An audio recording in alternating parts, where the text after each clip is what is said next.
Hi everyone, कैसे हैं आप सभी। आई होप आप सभी बहुत अच्छे होंगे और आपकी प्रिपरेशन भी बहुत अच्छे से हो रही होगी। आज हम इम्पॉर्टेंट हिस्ट्री मोमेंट्स के बारे में पढ़ेंगे। अगर आप कंपटीशन एग्जाम की प्रिपरेशन कर रहे हैं तो आप जानते हैं कि हर कंपटीशन एग्जाम के अंदर हिस्ट्री मोमेंट्स और हिस्टोरिकल मोमेंट्स से काफ़ी इंपॉर्टेंट क्वेश्चन पूछे जाते हैं। तो इस लेक्चर के अंदर हम इम्पॉर्टेंट हिस्टोरिकल मोमेंट्स के बारे में पढ़ेंगे। ये लेक्चर आप सभी के लिए बहुत ज़्यादा इंपॉर्टेंट होने वाला है, तो लास्ट तक ज़रूर देखना। सबसे पहले हम रिवॉल्ट ऑफ 1857, जिसे सिपाही म्यूटिनी भी कहा जाता है, उसे पढ़ेंगे। क्वेश्चन सबसे पहला ये पूछा जाएगा कि रिवॉल्ट ऑफ 1857, जिसे सिपाही म्यूटिनी कहा जाता है, वो कब हुआ, यानी 1857 की क्रांति कब हुई थी। तो आपको डेट याद रखनी है कि 1857 की क्रांति 10 मई 1857 यानी 1857 के अंदर हुई थी। तो आपको रिवॉल्ट ऑफ 1857 कब हुआ उसकी डेट याद रखनी है। 10 मई 1857 के अंदर सिपाही म्यूटिनी हुई थी। अब ये जो रिवॉल्ट हुआ 1857 का, वो कब हुआ और क्यों हुआ, है ना। सबसे पहला क्वेश्चन यही आता है कि ये हुआ क्यों आखिर। तो ये एक वाइड स्प्रेड रिबेलियन था ब्रिटिश ईस्ट इंडिया कंपनी के रूल्स के अगेंस्ट, जो सिपाहीज ने मिल के किया था। जितने भी सिपाही थे उस टाइम के, उन्होंने सभी ने मिल के ब्रिटिश ईस्ट इंडिया कंपनी का जो रूल था उसके अगेंस्ट एक बड़ा रिबेल यहाँ पर शुरू किया था। क्या फैक्टर्स थे, क्या कारण थे जिसकी वजह से ये रिबेल किया गया था। सबसे पहला सिपाही ग्रीवेनियंस, यानी जो ग्रीस्ड कार्टिजेस थी उसके यूज के अगेंस्ट सिपाहीज ने ये रिबेल किया था। इसके बाद ब्रिटिश काफ़ी इकोनॉमिक यहाँ पर एक्सप्लोटेशन कर रहे थे, काफ़ी इकोनॉमिक एक्सप्लोटेशन, जैसे कि सैलरी कम देना, इंडियन जो लोग हैं या फिर सिपाही हैं उनको हाई पोजीशन नहीं दी जाती थी, उन्हें सैलरी बहुत कम दी जाती थी, प्रमोशन रोका जाता था उनका, और इकोनॉमिकली भी काफ़ी एक्सप्लोट किया है, हम सभी जानते हैं। और इसके बाद सोशल और रिलीजियस इंटरफेरेंस भी था, यानी जो हमारे इंडिया की समाज व्यवस्था थी और जो धार्मिक व्यवस्था थी उसमें काफ़ी ब्रिटिशर्स इंटरफेयर कर रहे थे। और इसके बाद काफ़ी पॉलिटिकल एनेक्सेशन भी, यानी छोटे छोटे किंगडम्स जो थे या फिर बड़े बड़े साम्राज्य थे उनको एनेक्स भी ये ज़्यादातर कर रहे थे। और इस चारों तरफ से ब्रिटिश ईस्ट इंडिया कंपनी ने उन्हें घेर रखा था, इकोनॉमिकली, पॉलिटिकली, सोशल, रिलीजियस, सभी तरह से वो एक प्रेशर क्रिएट कर रहे थे लोगों पर। तो उन्हें बहुत ज़्यादा गुस्सा आया था जो सिपाही थे, और उन्होंने मिल के 1857 का रिवॉल्ट किया था, जो कि इंडिया के लिए एक टर्निंग पॉइंट कहा जाता है।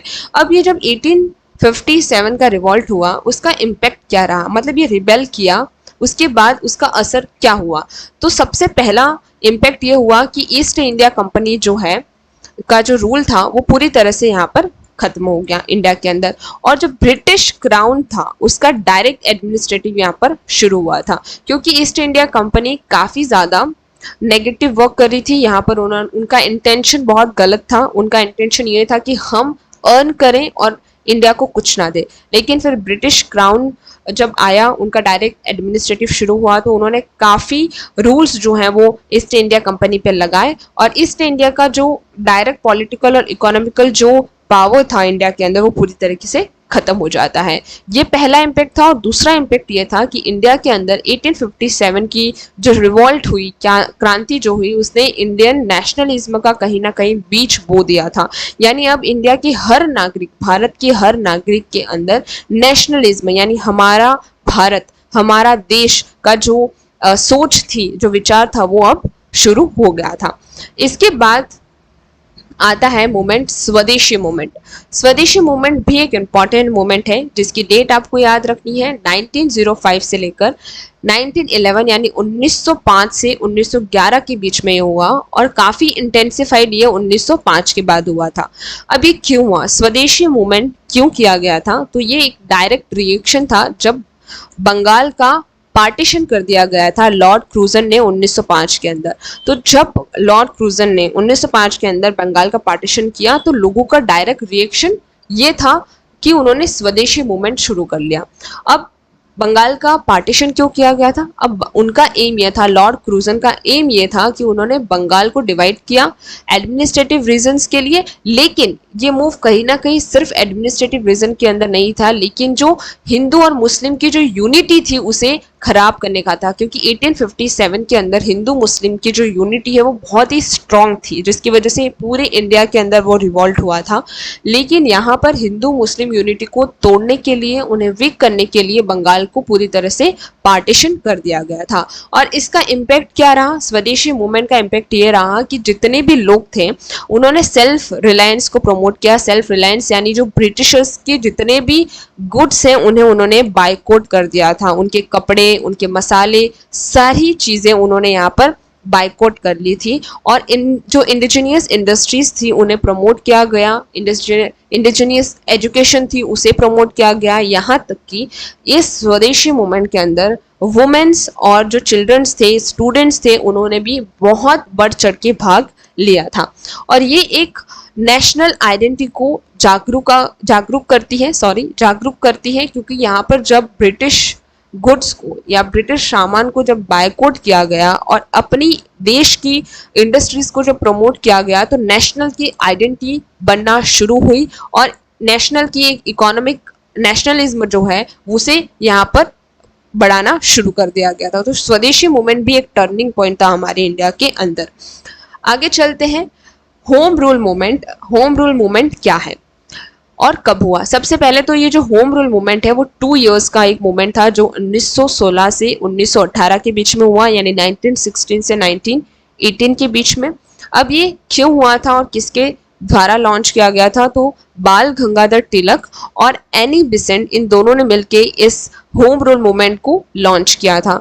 अब उनका एम क्या था? उनका एम यह था कि इंडिया के अंदर सेल्फ गवर्नमेंट शुरू हो ब्रिटिश एम्पायर के साथ में, यानी ब्रिटिश का एम्पायर अगर है तो कोई नहीं, लेकिन इंडिया को भी इतना अधिकार होना चाहिए कि वो अपने देश के लिए कुछ डिसीजंस लें, सेल्फ गवर्नमेंट यहाँ से शुरू करें।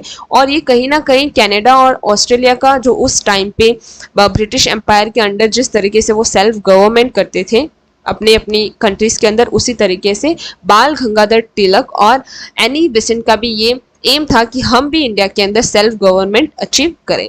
इसका इम्पैक्ट ये रहा कि इंडिया के अंदर एक पॉलिटिकल अवेकिंग यानी जो जागरूकता होती है कि हम हमारे डिसीजंस लेंगे, वो शुरू हुए होम रूल मूवमेंट से। और ब्रिटिश गवर्नमेंट पे काफ़ी ज़्यादा प्रेशर क्रिएट किया गया कॉन्स्टिट्यूशनल रिफॉर्म को लेकर, और ये जो होम रूल था वो पूरे इंडिया के अंदर काफ़ी पॉपुलराइज हुआ था। तो किसने लॉन्च किया था? बाल गंगाधर तिलक और एनी बेसेंट ने। क्यों? क्योंकि इंडिया के अंदर सेल्फ गवर्नमेंट, जिसे होम रूल यानी हमारा अधिकार और हमारे डिसीजंस होंगे, और कहीं ना कहीं इसका इम्पैक्ट हुआ था कि इंडिया के अंदर एक पॉलिटिकल अवेकिंग जो हुई वो क्रिएट हुई, और साथ ही में गवर्नमेंट की द्वारा कॉन्स्टिट्यूशनल रिफॉर्म का जो काम है उसे भी शुरू किया गया था। इसके बाद चंपारण सत्याग्रह। चंपारण सत्याग्रह हम सभी जानते हैं क्योंकि ये गांधी जी का पहला सत्याग्रह था, जो कि 1970 के अंदर हुआ था। गांधी का ये फर्स्ट सत्याग्रह था इंडिया के अंदर, यानी गांधी जी का ये पहला सत्याग्रह था जब वो साउथ अफ्रीका से इंडिया के अंदर आए थे, और आने की 2 से 3 साल बाद उनका ये पहला सत्याग्रह था।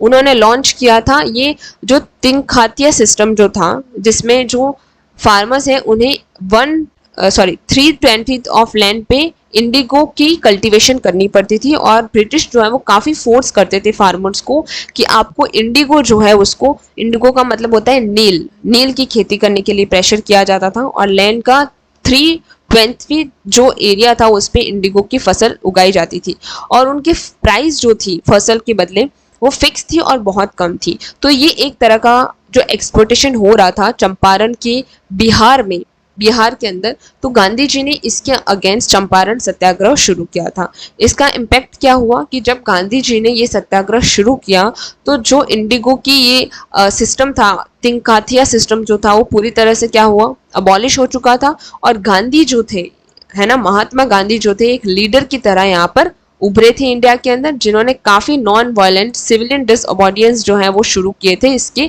बाद में। तो काफ़ी सत्याग्रह जो है फिर गांधी जी ने लीड किए, और उन्होंने उनकी शुरुआत करना शुरू कर ली थी, और उन्होंने आज़ादी तक अपना जो समय है, जो उन्होंने अपनी जो भूमिका है वो आज़ादी में काफ़ी बड़ी निभाई है।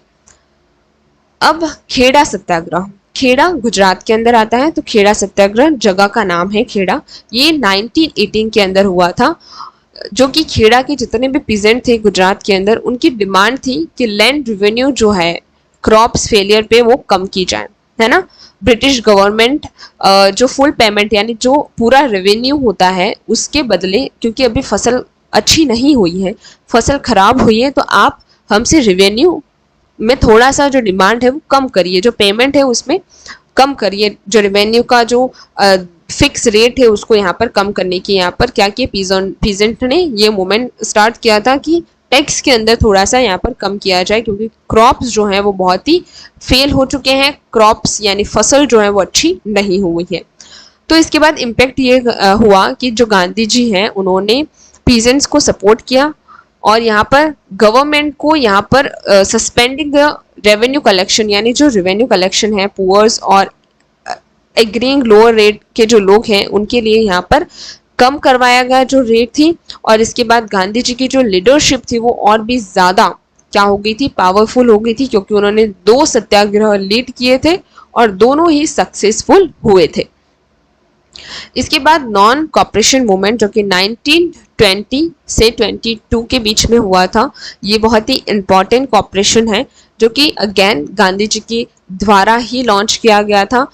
क्यों लॉन्च किया गया था? क्योंकि जलियांवाला बाग जो सिचुएशन है या फिर जो जलियांवाला बाग के अंदर जो 1919 के अंदर जो सीन हुआ था, या फिर हम कह सकते हैं कि एक बहुत बड़ी ट्रेजेडी थी जहाँ काफ़ी लोग मरे गए, काफ़ी लोगों को जानबूझ के मारा गया था। तो ये जलियांवाला बाग हुआ। इसके बाद जो रॉलेट एक्ट था 1919 में वो जब पास हुआ था और खिलाफत इशू जो थे, इन सभी को मिलाकर गांधी जी ने एक नॉन कॉपरेशन मूवमेंट शुरू किया था, जिसमें खिलाफत इश्यूज को भी ऐड करके जितने भी मुस्लिम्स हैं उनको भी इस मूवमेंट के अंदर क्या किया गया था, ऐड किया गया था। खिलाफत मूवमेंट का इशू ये था कि जो इंडियन मुस्लिम्स हैं उनका जो ट्रीटमेंट था ऑटम कैफियंस में ब्रिटिश का, वो बहुत ही खराब था, जिसकी वजह से खिलाफत इशू चल रहा था। तो गांधी जी ने मुस्लिम्स को भी अपने साथ में यहाँ पर रखा था और एक बहुत बड़ी यूनिटी बना के उन्होंने नॉन कॉपरेशन जो मूवमेंट है उसे शुरू किया था। इम्पैक्ट हुआ कि ये पहला मास स्केल मूवमेंट था जो कि गांधी जी के द्वारा लीड किया गया था और यहाँ पर ब्रिटिशर्स के जितने भी इंस्टीट्यूशन है उसे बाइकआउट किया गया। जितने भी गुड्स थे यानी जो भी सामान ब्रिटिशर्स का होता था उसे यहाँ पर अगेन बाइकआउट किया गया। सर्विसेज यानी जो भी पद थे, है ना, ब्रिटिशर्स के, यानी लॉयर्स जितने भी थे, इंडियन लॉयर्स जो थे, उनकी जो सर्विसेज थी उन्होंने सभी ने रिज़ाइन कर लिया था, बाइकआउट कर लिया था। और ये एक न्यू सेंस ऑफ जो नेशनल यूनिटी जो है वो क्रिएट करता है नॉन कॉपरेशन मूवमेंट, जहाँ पर वो बिल्कुल भी कॉपरेट नहीं करना चाहते थे ब्रिटिशर्स के साथ में, क्योंकि उनका बिहेवियर बहुत ही, यहाँ पर जलियांवाला बाग जो मैसेक्रे हुआ 1990 के अंदर और जो रॉलेट एक्ट 1990 जो था, वो दोनों ही मिलकर उन्हें काफ़ी ज़्यादा परेशान कर रहे थे लोगों को। रॉलेट एक्ट ऐसा एक्ट था जहाँ पर अगर कोई पर्सन जेल के अंदर जाता है तो ना ही उसे लॉयर से बात करनी दी जाती है, ना ही उसके लिए कोई लॉयर हायर किया जाता है और ना ही कोई पर्सन उससे मिल सकता है। यानी बिल्कुल भी जो जिसे बंद कर दिया गया है जेल के अंदर, जिस पे केस किया गया है, उसे किसी भी तरह का होप नहीं दिया जाएगा, कोई भी लॉयर उसे प्रोवाइड नहीं करवा दिया जाएगा। ऐसा यहाँ पर एक्ट उन्होंने 1919 के अंदर इशू किया था। तो ये कि पॉपुलर पार्टिसिपेशन था जहाँ पर काफ़ी बहुत बड़ा ये मूवमेंट हुआ था। लेकिन जो चौरी चौरा इंसिडेंट हुआ जो गांधी जी के इस मूवमेंट को बंद करवाने के लिए हुआ था, जिसकी वजह से नॉन कॉपरेशन मूवमेंट जो है चौरी चौरा एक्ट के बाद उन्होंने ख़त्म कर दिया था गांधी जी ने। इसके बाद जो है सिविल डिसोबीडियंस मूवमेंट, जिसे साल्ट सत्याग्रह या डांडी मार्च कहा जाता है, जो कि हमारे इंडियन हिस्ट्री का सबसे इम्पॉर्टेंट मूवमेंट है। 1913 से लेकर 1934 मतलब 4 इयर्स का ये मूवमेंट रहा। डांडी मार्च जो हुआ वो 12 मार्च 1930 से लगाकर अप्रैल 6 1930, यानी ये मार्च के अंदर हुआ था स्टार्ट, इसलिए उसे डांडी मार्च कहा जाता है। तो ये 12 मार्च 1913 से लेकर अप्रैल 6 1930 के बीच में रहा है। और साथ ही में ये लॉन्च जो किया गया था उसमें ब्रिटिश की जो साल्ट मोनोपोली जो थी और जो अनजस्ट साल्ट टैक्स, यानी बहुत ज़्यादा, आज हम नमक लेने जाते हैं तो हमें काफ़ी रेट कम लगती है, लेकिन उस टाइम पे ब्रिटिशर जो थे उन्होंने साल्ट पे जो मोनोपोली जो थी वो लेकर रखी थी और बहुत ज़्यादा टैक्स लगाया जाता था नमक के ऊपर। जिसके अगेंस्ट गांधी जी और सभी लोगों ने मिलकर यहाँ पर एक मूवमेंट शुरू किया था जिसे दांडी मार्च और साल्ट सत्याग्रह कहा जाता है, जो कहीं ना कहीं एक बहुत ही बड़ा मूवमेंट था ब्रिटिश रूल के अगेंस्ट। और यहाँ पर पूर्ण स्वराज की मांग करी गई थी, यानी कंप्लेंट इंडिपेंडेंस की मांग करी गई थी ब्रिटिशर्स से। तो आपको पूछा जा सकता है कि वो कौन सा मूवमेंट था जिसमें पहली बार पूर्ण स्वराज यानी कंप्लीट इंडिपेंडेंस की मांग की गई थी। तो सिविल डिसओबीडियंस मूवमेंट साल्ट सत्याग्रह के तहत, यानी जब ये मूवमेंट चल रहा था उस टाइम पे पूर्ण स्वराज की मांग की गई थी गांधी जी और जो भी मूवमेंट्स में जो लोग थे उनके द्वारा। इसका इम्पैक्ट ये रहा कि दांडी मार्च जो था galvanise the nation and so wide space defence of oppressive law, यानी जो भी अगर ब्रिटिशर के द्वारा कोई ऑपरेसिव लॉ या फिर रूल लगाया जाएगा तो उसके अगेंस्ट इंडिया हमेशा खड़ा रहेगा, यानी उसके अगेंस्ट रहेगा, उसकी बात नहीं मानेगा। And it brought international attention to the India struggle and put immense pressure on British government. अब ये जितनी भी स्ट्रगल की जो बात है वो इंटरनेशनल न्यूज़पेपर में छपना शुरू हो गई थी, जिसके बाद इंडिया का जो स्ट्रगल है इंटरनेशनल स्ट्रगल बन गया था और ब्रिटिश गवर्नमेंट में काफ़ी प्रेशर यहाँ पर क्रिएट हो रहा था। ओके, इसके बाद है quite India movement. Quite India movement जो है 8 अगस्त 1942 में, ये क्वेश्चन बहुत पूछा जाता है कि क्वाइट इंडिया मूवमेंट कब हुआ था, तो 8 अगस्त 1942 के अंदर ये हुआ था। रीज़न ये था कि जो क्रिप्स मिशन था वो फेलियर हो चुका था और साथ में वर्ल्ड वॉर 2 है वो भी यहाँ पर ख़त्म हो चुका था और गांधी जी ने यहाँ पर एक इमीडिएट एंड ब्रिटिश रूल का मांगा था कि अब हम ब्रिटिशर्स की जो ब्रिटिश से आज़ादी मांगना चाहते हैं। और ये जो क्वाइट इंडिया मूवमेंट जिसे भारत छोड़ो आंदोलन कहा जाता है, कि ब्रिटिशर्स को कहा गया था कि अब आप भारत को छोड़ दो, अब हमें आज़ादी चाहिए। और इसी वजह से उन्होंने एक यहाँ पर अर्ज किया था, या फिर हम कह सकते हैं कि इनका गांधी जी का इम्पोर्टेंट जो नारा है वो है डू और डाई, यानी करो या मरो का जो नारा उन्होंने दिया था, जिसमें क्रिप्स मिशन का फेलियर्स के बाद और वर्ल्ड वॉर सेकेंड खत्म होने के बाद उन्होंने एक इमीडिएट कॉल लिया जहां पर उन्होंने ड्यू और डाई और क्वाइट इंडिया मूवमेंट शुरू किया था। इसका इम्पैक्ट ये रहा कि काफ़ी ज़्यादा जो मेजर लीडर्स थे वो अरेस्ट हो गए और यहाँ पर काफ़ी वाइड स्प्रेड प्रोटेस्ट हुआ, स्ट्राइक्स हुई और सबटोज अक्रॉस कंट्री, यानी पूरी कंट्री में, सिर्फ इंडिया की कुछ पार्ट में नहीं लेकिन पूरी इंडिया के अंदर काफ़ी स्ट्राइक्स, प्रोटेस्ट और जो लीडर्स थे बड़े बड़े उन्हें अरेस्ट कर लिया गया था। ये एक बहुत बड़ा मूवमेंट हम कह सकते हैं क्वाइट इंडिया मूवमेंट जो हुआ, जो कि हमारी इंडिपेंडेंस को एक शेप करने में मदद करता है। और यहीं से ब्रिटिश की जो अथॉरिटी है इंडिया के अंदर वो काफ़ी वीक हो जाती है, क्योंकि अब हर बच्चा ये चाहता था कि अब हमें ब्रिटिश से आज़ादी चाहिए। ओके, तो ये था क्वाइट इंडिया मूवमेंट जो कि बहुत इंपॉर्टेंट मूवमेंट है हमारे इंडिया का। इसके बाद आता है भूदान मूवमेंट जो 1951 के अंदर हुआ, ऑनवर्ड हुआ। उसके बाद में ये विनोबा भावे के द्वारा शुरू किया गया था और ये इंडिपेंडेंस के बाद में है, 1947 में हमें इंडिपेंडेंस मिली और इंडिपेंडेंस के बाद में 1951 के अंदर ये मूवमेंट हुआ जिसे भूदान मूवमेंट कहा जाता है। इनका एम ये था कि जितने भी जो लैंड ऑनर्स हैं, बड़े बड़े वेल्थी लैंड ऑनर्स हैं जो डोनेट कर रहे हैं अपनी लैंड को लैंडलेस पुअर को, तो इंकरेज करना चाहिए। जितने भी वेल्थी लैंड ऑनर्स हैं उन्हें एक वॉलंटरी के ज़रिए यहाँ पर यूज़ करना चाहिए। उन लोगों को ज़मीन डोनेट करनी चाहिए जो लैंडलेस हैं या फिर उनके पास रहने की जगह नहीं है। यहाँ पर एक सोशल जस्टिस प्रमोट किया जा रहा है, इकोनॉमिक इक्वलिटी को प्रमोट किया जा रहा है, क्योंकि हम जानते हैं कि लैंड ऑनर्स का एक बहुत ही बड़ा रोल रहा है ब्रिटिश इंडिया के टाइम पे, जहाँ लैंड ऑनर्स ने काफ़ी उन्होंने भी इंडिया की लैंड ऑनर्स ने भी काफ़ी ज़्यादा लोगों को परेशान किया, उन पे टैक्स लेकर, डबल इंटरेस्ट रेट लेकर। तो अब जो भूदान मूवमेंट हुआ उसके तहत जितने भी बड़े बड़े वेल्दी लैंड ऑनर्स थे जिनके पास बहुत ज़मीन थी, उनको इंकरेज किया जा रहा था कि जितने भी लैंडलेस पुअर हैं जिनके पास रहने की जगह नहीं है उन्हें वो ज़मीन डोनेट करें, जिससे एक सोशल प्रमोटिंग यानी जस्टिस जो है वो प्रमोट हो और साथ ही में एक इक्वलिटी हो कि हर किसी के पास एटलीस्ट रहने की जगह तो हो। इसका इम्पैक्ट ये हुआ कि disturbed significant amount of land, यानी काफ़ी जो लैंड एरिया था वो डिस्टर्ब हो गया और काफ़ी जो वॉलंटरी एक्शंस थे सोशल रिफॉर्म को लेकर वो काफ़ी यहाँ पर हाईलाइट होने शुरू हो गए, यानी जो सोशल रिफॉर्म्स है इंडिया के अंदर भूदान मूवमेंट में शुरू हो गए। तो ये भी एक इम्पॉर्टेंट मूवमेंट था। इसके बाद चिपको मूवमेंट की बात करें जो 1917 के अंदर हुआ, ये एक प्रोमिनेंट मूवमेंट है 1970s का।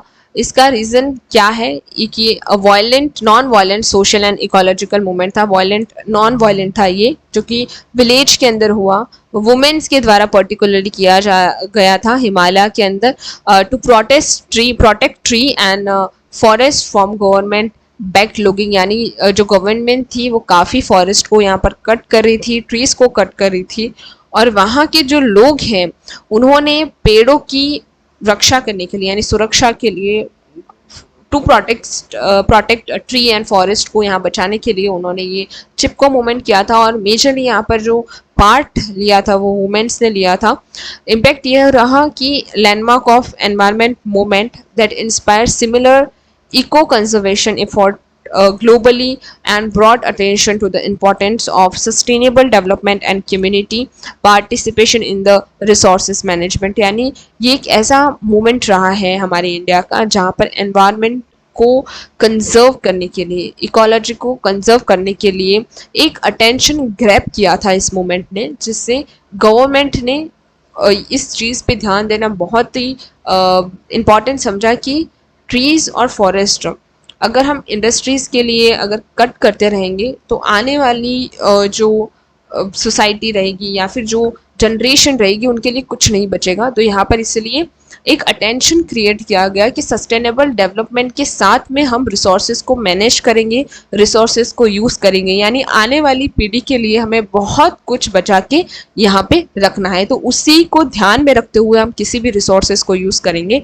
पेड़ काटना सच में गलत है। अगर कोई पेड़ बिल्कुल ही सूख गया है और आपको इसको यूज़ में लेना है, इट इज़ ओके, बट आप हरे भरे पेड़ और फॉरेस्ट जंगलों को काटते हैं तो वो सिर्फ पेड़ का नुकसान नहीं है, हमारा नुकसान नहीं है, लेकिन उन जानवरों का और उन एनिमल्स का बहुत बड़ा नुकसान है, क्योंकि उनके पास घर वगैरह नहीं होता है और इसलिए फिर वो सड़कों पे निकल जाते हैं और फिर हम उन्हें मारते हैं, राइट। तो Chipko movement is the best movement I think, मुझे लगता है एनवायरनमेंट को कंजर्व करने के लिए बनाया गया। उसने काफ़ी एक एनवायरनमेंट जो है और अटेंशन जो है गवर्नमेंट का या फिर पूरे इंडिया का यहाँ पर ग्रैब किया था।